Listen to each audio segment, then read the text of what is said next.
All right, well, welcome everyone to Silicon Global Online, and we'll wait for you to click on and join us.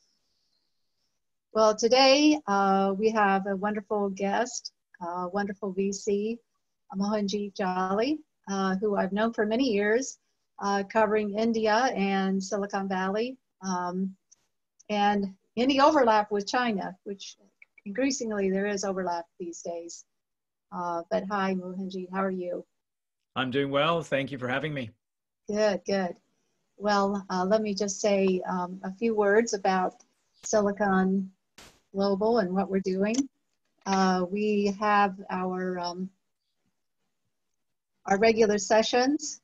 We've been doing them weekly, and we took a little bit of a break in August, like a lot of other people did, but we're back here full-time doing weekly shows. And if you're interested in Silicon Dragon Ventures, there's a lot of material about how to reach us on Twitter at Silicon Dragon and Silicon Global, and my own personal Twitter, R. Fannin. Mohanjit, you are on Twitter at Jollymo, Jollymoh. Okay, there we got it. Now, Silicon Dragon's also on WeChat. We have our video channel with a lot of Silicon Dragon videos on there from all of our events and some of my media interviews. We started the Ask a VC Anything series in April when we couldn't do live events anymore. And it's been fun. And I hope that everyone is enjoying it who's been along for the ride with us. We have our weekly newsletter, which has a very big circulation globally, and it goes to tech entrepreneurs and VCs and angel investors, the whole tech ecosystem. So our weekly newsletter, our mobile app, on your mobile app, a lot of the material is on there as well. And of course, my books here. One of these has a lot of India content. Startup Asia has a lot of India content if you're interested. And in fact, Mohanjit is in that book, and several of his portfolio companies are in that book too. Clear Trip and D-Light Design and Atero Recycling, all three of them. So anyhow, I encourage you to read some of the history of venture capital in Asia, starting with Silicon Dragon in 2008, my first book, when nobody believed that China might win a tech race.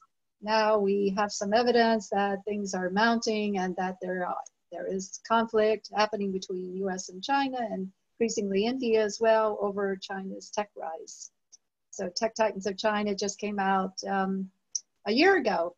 The launch date was September 3rd. So anyhow, please check it out. It's on Kindle, it's on audio version. It's the Chinese edition is coming out any moment. In India, you can get it as well on Amazon India. So Hachette, my publisher, has an India division as well. So check it out there. Finally, if you want to reach me for any reason, news at silicondragonventures.com.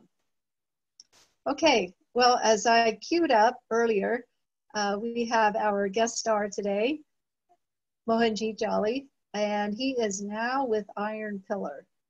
We're going to be going for about an hour, and if folks do want to join in for a networking session later on, we'll have the networking session where we can have everybody's faces shown and we can network with one another. So that's kind of fun as well. So an email will be coming to you about the networking session, which will start at about 5 o'clock. Okay, now let me move on. All right, now I put this slide together as a little bit of a crib sheet for myself, but also to let everyone else know who Mohanjit is.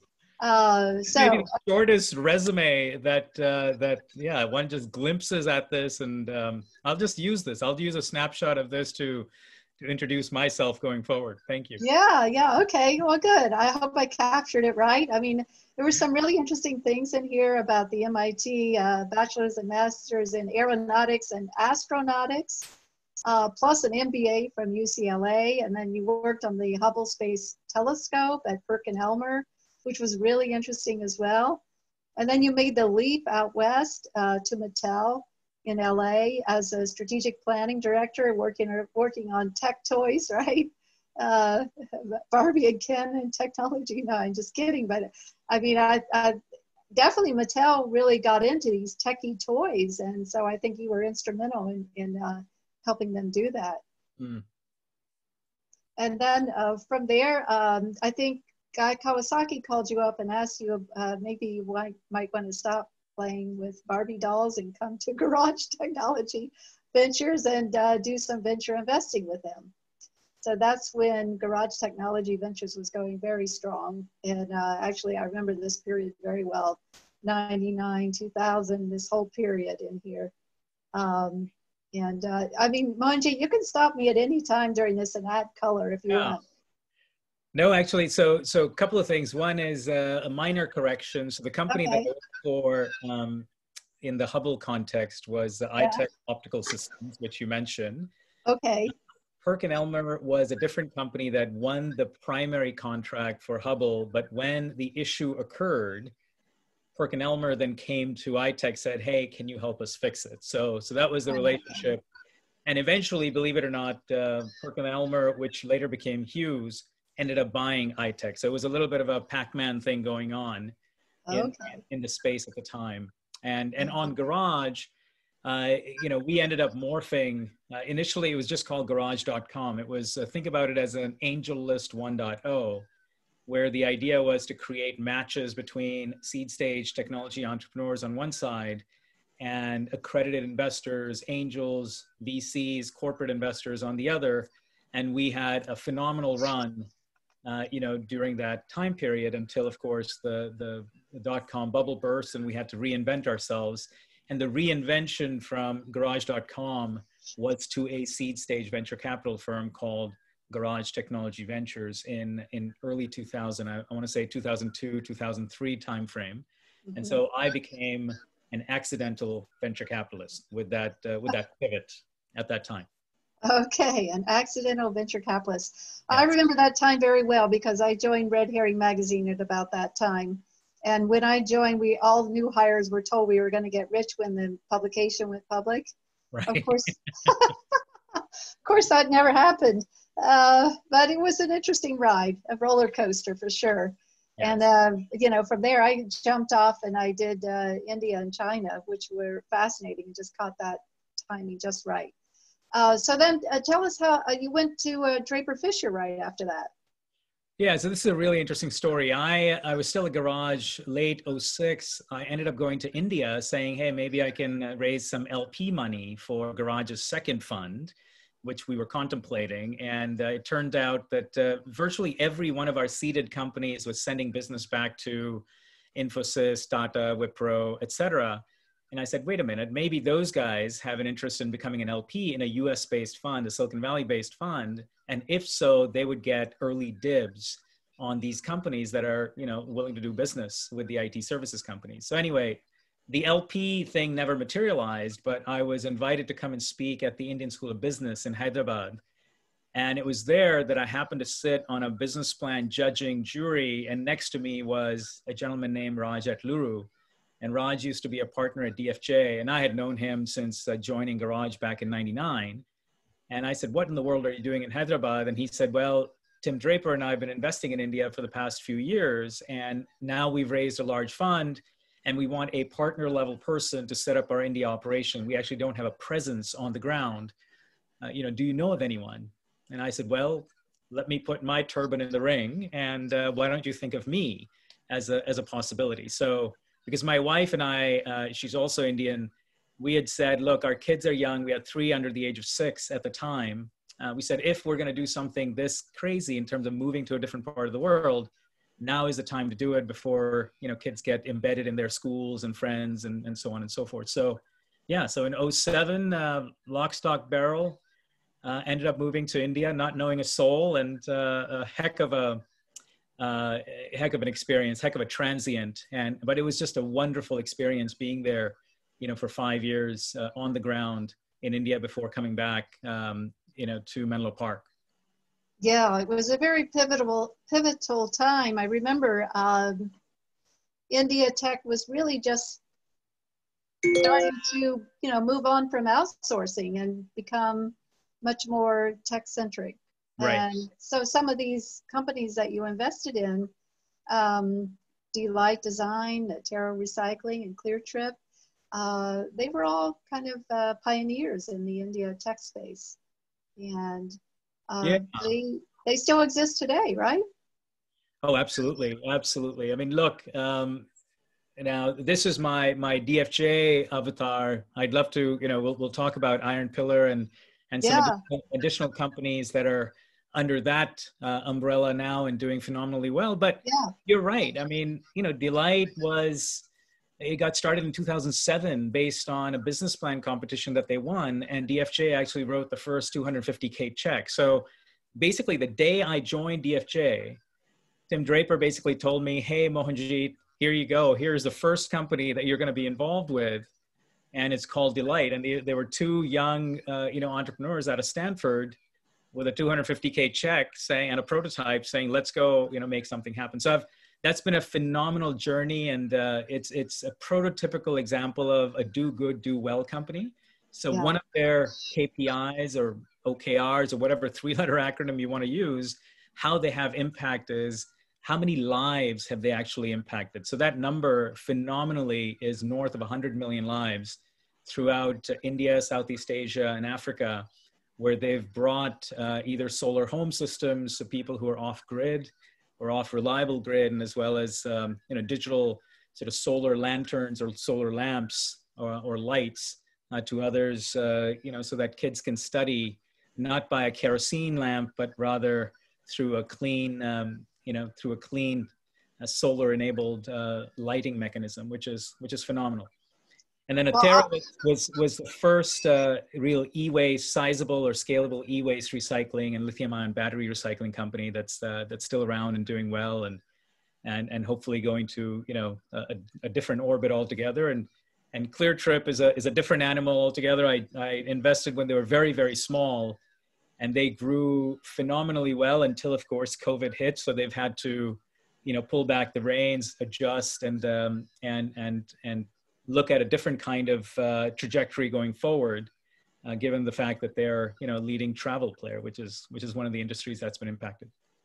So they're like the C-Trip of China and the Expedia of the US. That is correct. That is correct. But they are, what's interesting is it's an example, and many others are following it, of companies that start in India, but then move globally. And in ClearTrip's case, it's still, an India play, but with a very significant Middle East presence now. So they acquired a company in Saudi. They are, I believe now, the #1 OTA out of Dubai in the Middle East. And so it's a remarkable example of, and there are many more, of Indian companies that, do the product market fit in India, but then island hop or hop to a adjacent geography, whether it's Middle East or Southeast Asia. And of course, there are several other companies doing that. But ClearTrip has really done well in that particular arena, extending to the Middle East. Right. Well, the Delight design, I have to say that I have bought the products, the solar lanterns and the other solar products, and use them. And I highly recommend them. Delight design. They're just wonderfully designed products and very useful. It doesn't have to be in an emerging market. It could be somewhere where the electricity goes in and out frequently, maybe in California even. Oh, absolutely. If you have one of these solar lanterns, it can light up the room. Yeah, I'll just give you an anecdote. Speaking of that, I remember there was during my DFJ days, we used to have our annual LP meeting at the Ritz-Carlton in Half Moon Bay, a very fancy hotel, a few years ago. And we happened to have a power outage at the Ritz-Carlton during our LP meeting. And the only group that didn't even budge was, me and my team from India, because we said, oh, okay, this reminds us of home. And we just went with it, and it was all in stride. Whereas those from the quote unquote developed world, which was most of the audience, were freaking out saying, is the world coming to an end? Because, the Ritz in Half Moon Bay just lost power. So yeah, and in California, given goodness, all the disasters and rolling, brownouts or blackouts, there is definitely a need for products like Delights. Oh yeah, definitely. So then Iron Pillar. I knew we would get to this point eventually, right?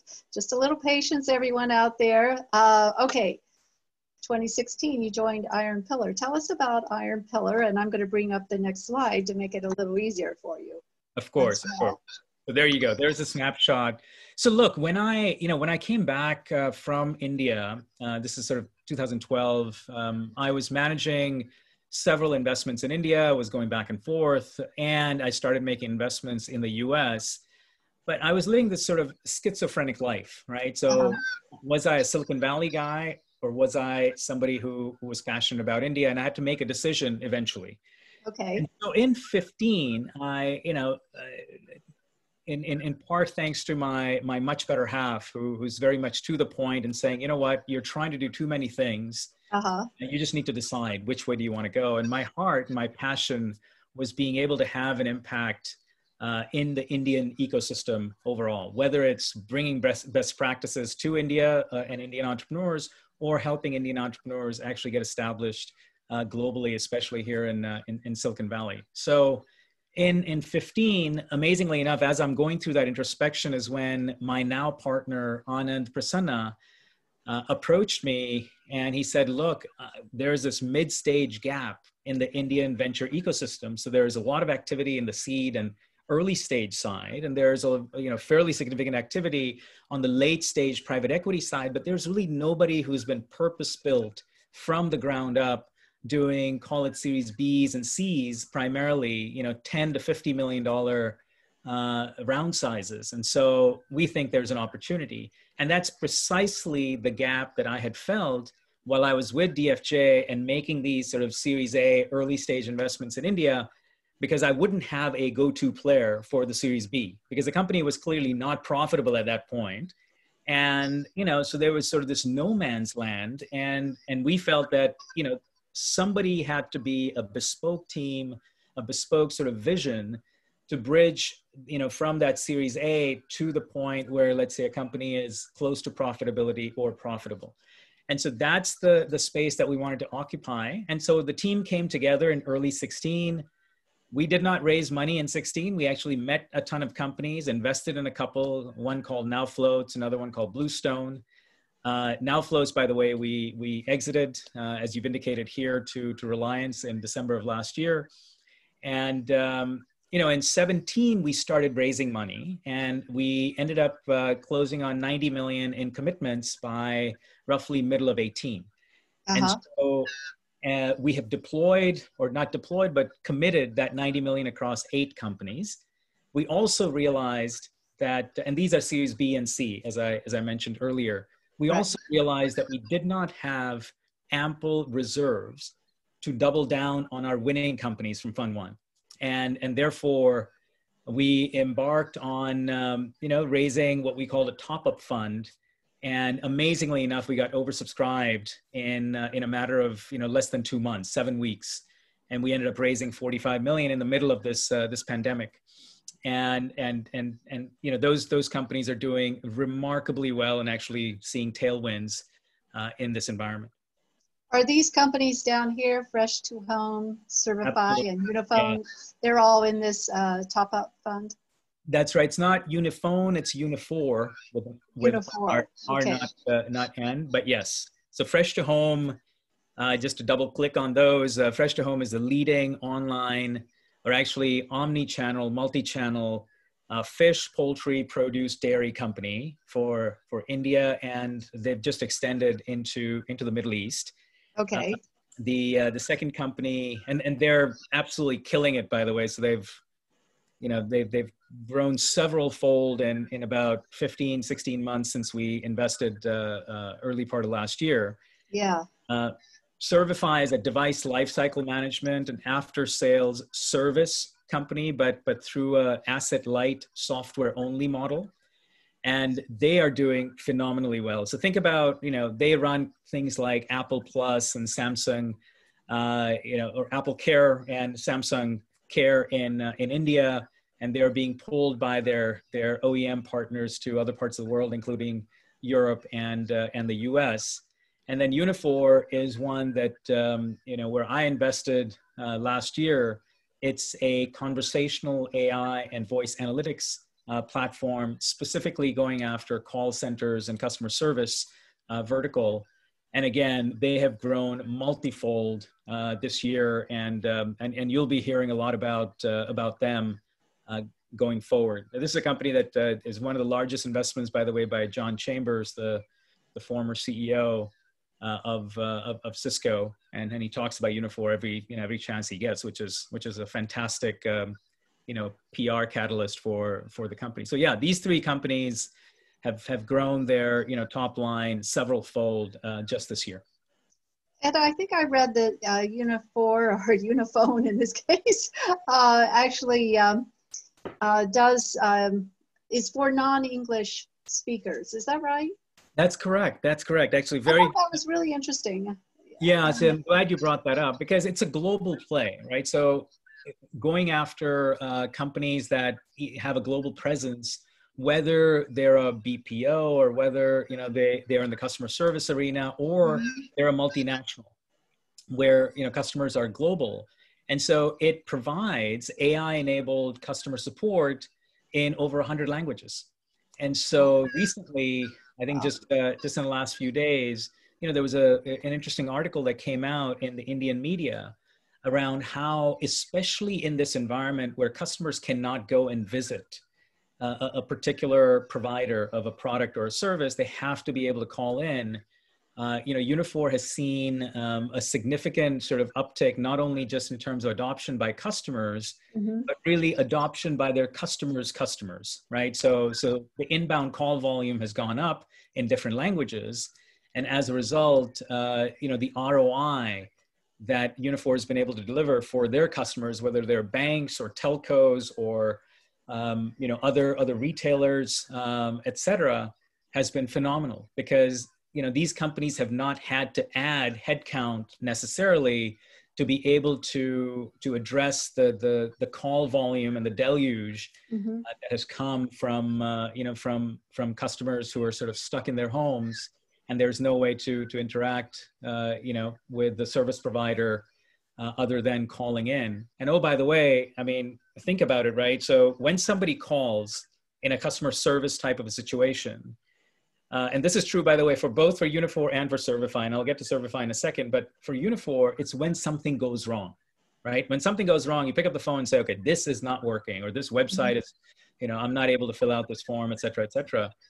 But the product for Unifor's product is so good that both in terms of efficiency or throughput, meaning how many calls can you handle per unit time, as well as resolution rate, right? How many calls are actually addressed at a very good to excellent level has shot up multiple fold. So as a result, the reputation of their customers has actually taken a step up, because otherwise, as the call volumes increase for service requests, usually what ends up happening is you're on hold for an hour, 2 hours, et cetera. You get frustrated, and as a result, your reputational index takes a nosedive. With Unifor, it's actually been elevated, which is remarkable. And similarly on Servify, I've been in the situation, I have 3 teenagers at home and the phones break all the time. And if I call my service provider, I'm not going to name them, but the experience is just not pleasant. You're frustrated as it is, the screen is cracked, the phone's not working, and then you just have to go through a litany of steps, which is frustrating. Servify removes that friction and turns that moment of despair into a moment of delight. A play on. How does that work then? I mean, it sounds like magic. It is magic. It is magic. So, but the way it works, for example, is their software is embedded by the OEM, by the manufacturer, before the device is actually sold.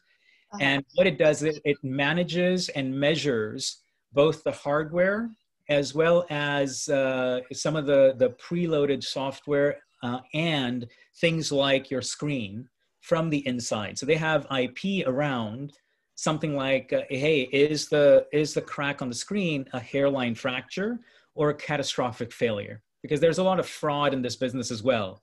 So where, you know, somebody may have a hairline fracture and then they take it and they break it deliberately just to say, you know what, I just need a new phone. But they become the audit trail for the OEM to say, you know what, this is what happened exactly here. And oh, by the way, Mohanjit, I understand you have a hairline fracture on your iPhone. Here is an authorized repair shop within X kilometer radius. And oh, by the way, we've integrated with them. So here are the time slots that are available. If you'd like to go, you can set an appointment right now. Or if you want to just mail it in, we have a pre-printed envelope, whatever, at this particular location. You can please go in. Everything will be ready for you, and off you go.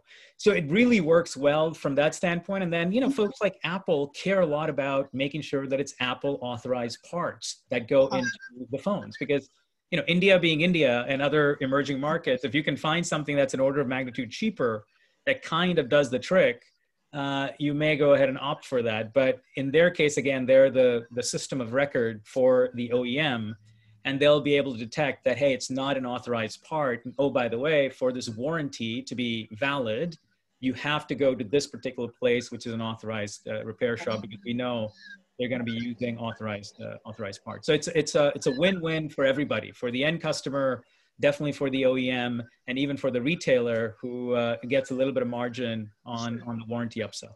I see. Now I understand it. Okay, thank you. That's a very good description. And fresh to home, that's just, it's food delivery, right? No. Well, it's more than just delivery. So it's a vertically integrated, technology-enabled platform, which started with fish. So fish is a huge business in India and obviously globally, but even in India, it's in tens of billions of dollars. And what ends up happening is a lot of times, it's not fresh fish that shows up at your doorstep or at your retailer. It is fish that has been artificially prolonged with chemicals and preservatives and things like that. And that's what Sean, the founder, co-founder, and CEO realized. He said, you know what? I want fresh, preservative and chemical-free fish from the port to your doorstep or your table within 24 to 36 hours. So that's the mission of the company. And then he brought technology. So he used to be the head of Zynga in India. So here's a gentleman who goes from gaming to fish, which is not a very natural transition. Yeah. But he did tell me, he said, we had a fishing game at Zynga. He said, that's about as close I got to fish while at Zynga. But in this particular case, what they do is they actually source from around India.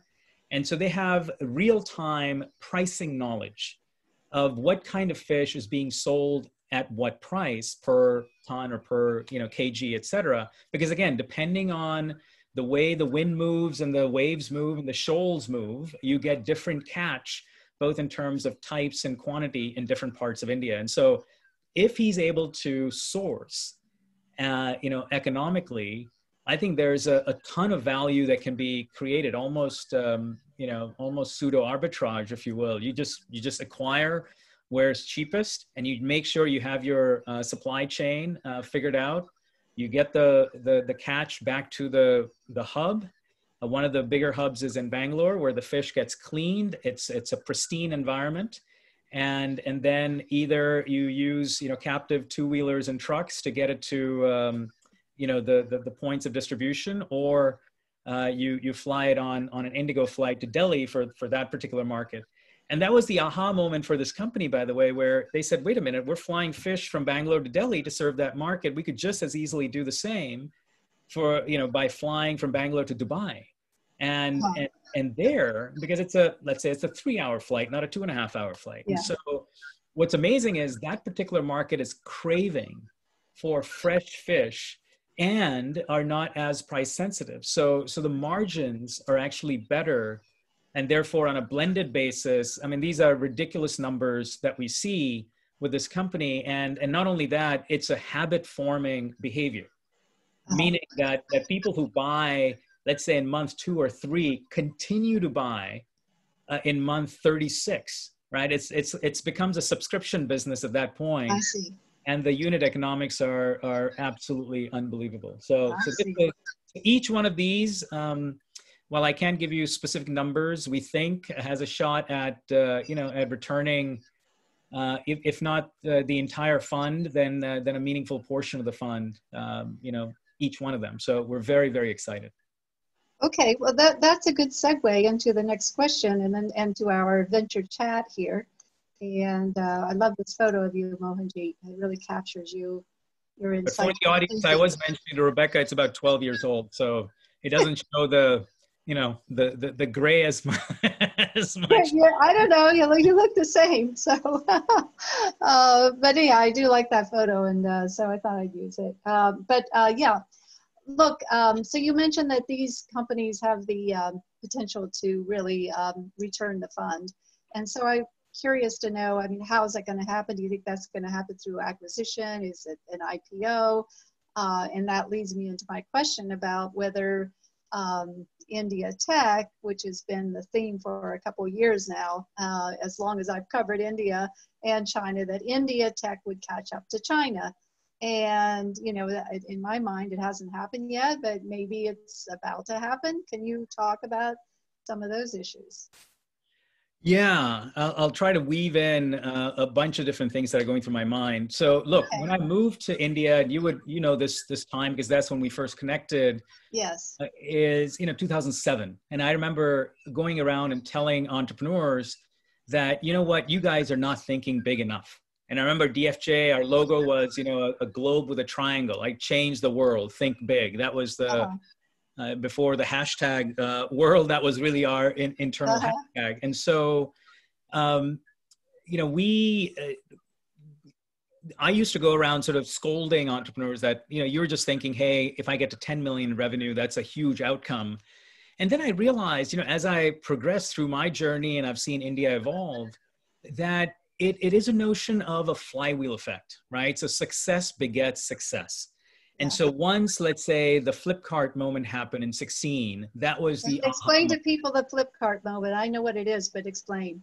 Yeah, so Flipkart is really the first massive outcome and wealth creation opportunity. It was two ex-Amazon US, young gentlemen who learned their stuff. It's in my book, by the way, Flipkart. I met the founders back then before they became rich. Right. As did I. So I've known the Bansals for a long time. And one of my favorite times in India was actually interviewing them. And my line to them was, I look forward to the day that Flipkart will not be called the Amazon of India, but rather Amazon will be called the Flipkart of the US. Obviously, we're not quite there yet, but Flipkart really was the first e-commerce giant created in India over a course of several years. And then the big moment came when Walmart acquired a vast majority of it. And it was it was valued at 20 billion and they paid 16 billion for their stake. And that then spawned this complete mindset shift, actually well before that, because of course they were, scaling both in terms of top line and valuation. So that's when the young kids, the young entrepreneurs said, wait a minute, if the Bansals can do that, clearly they can raise all this money and get these valuations. I can do it too. And so that's when it really opened up. And one of the things that I used to worry about when I first started investing, again, 7, 8, 9, was you would go and look at entrepreneurs and there really wasn't the bench strength, right? There wasn't the product management experience or sales and marketing experience or, really organizational development experience of how do you create a startup? How do you build a startup?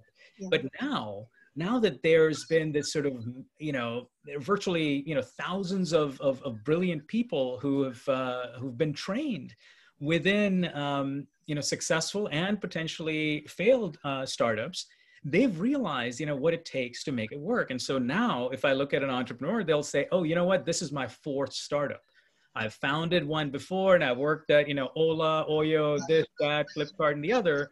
Yeah. Therefore, that bench strength is very much there. So it's a combination of, look, there are 4 key factors that go into making an investment. Okay. This was the framework we used to use back in Garage, and it's still valid today. Okay. It's team, technology, traction, and market. Those are the 4 fundamental pillars. Okay. So team, I just alluded to, right? So now, entrepreneurs are thinking big. They're hiring smart. These people, the young co-founders and early hires have been there, done that, have scaled companies. Technology. So now it's no longer a services economy. It is product led. So each one of these, even in fresh to home, which may come across, it's an e-commerce, delivery company. No. This is an IP led. What they've built over some period of time is very, very unique and not that hard to, not that easy to replicate, rather.